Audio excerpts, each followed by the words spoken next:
नमस्कार. Taste with Saroj मध्ये तुम्हा सर्वांचं खूप खूप मनापासून स्वागत.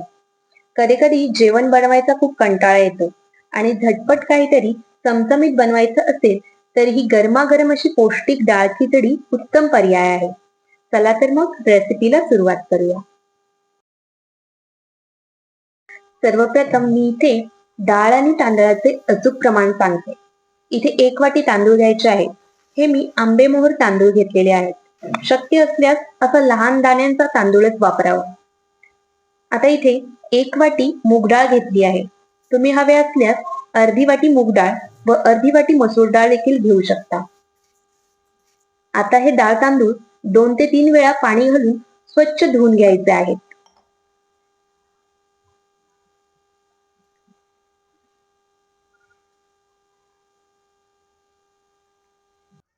आता यामध्ये पुरेसे पाणी घालून हे डाळ तांदूळ भिजायला असे 10 मिनिटे ठेवून द्यायचे आहे.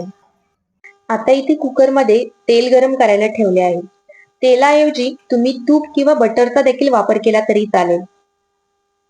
तेल गरम झाल्यावर यामध्ये फक्त जिरे घालायचे आहे. कढीपत्त्याची पाने घालायची आहेत. जिरे आणि कढीपत्त्याचा खूप छान स्वाद येतो. आता यावर थोडा बारीक चिरलेला लसूण घालायचा आहे. लसूण तुम्ही ठेचून देखील घेऊ शकता. यामध्ये एक मध्यम आकाराचा कांदा बारीक चिरून घालायचा आहे. कांदा थोडा मऊ होईपर्यंत परतून घेतला आहे. त्यानंतर यामध्ये 3 हिरव्या मिरच्यांचे तुकडे घालायचे आहेत. आता यामध्ये एक मोठ्या आकाराचा टोमॅटो बारीक चिरून घालायचा आहे.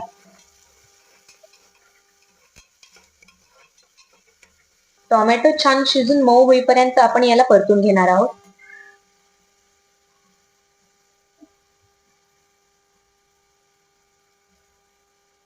आता यामध्ये 1 चमचा हळद व 1 चमचा तिखट घालणार आहोत. आता मी इथे 1 वाटी हिरवे मटार घेतलेले आहेत. त्याचबरोबर 1 वाटी बटाट्याचे काप देखील घेतलेले आहेत.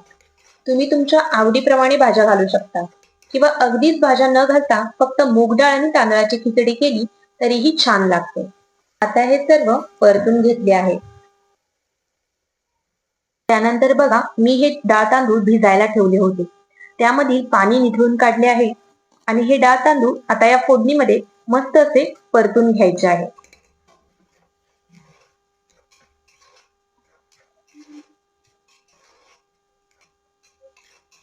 हे सर्व चांगले असे परतून झाले की त्यामध्ये पाणी घालायचे आहे. ज्या वाटीने आपण डाळ तांदूळ मोजले होते त्याच वाटीने डाळ तांदळाच्या चौपट पाणी घालायचे आहे.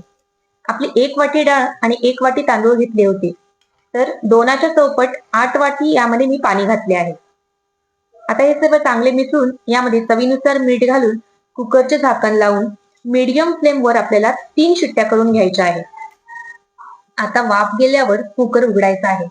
आता आपण याला तूप, लसूण, कढीपत्ता, हिंग, सुकी मिरची व तिखट घालून खिचडीला तडका देणार आहोत. या खिचडीचं टेक्स्चर तुम्ही बघू शकता. एकदम छान असं मऊसूत खिचडी शिजून आपली तयार झालेली आहे.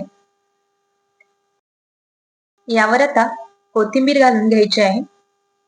ही गरमागरम खिचडी तुम्ही पापड आणि लोणच्या सोबत सर्व करू शकता. तुम्हाला ही आजची रेसिपी कशी वाटली हे मला कमेंट करून नक्की कळवा. अशाच छान छान रेसिपीसाठी टेस्ट विथ सरोजला सबस्क्राईब करा. धन्यवाद.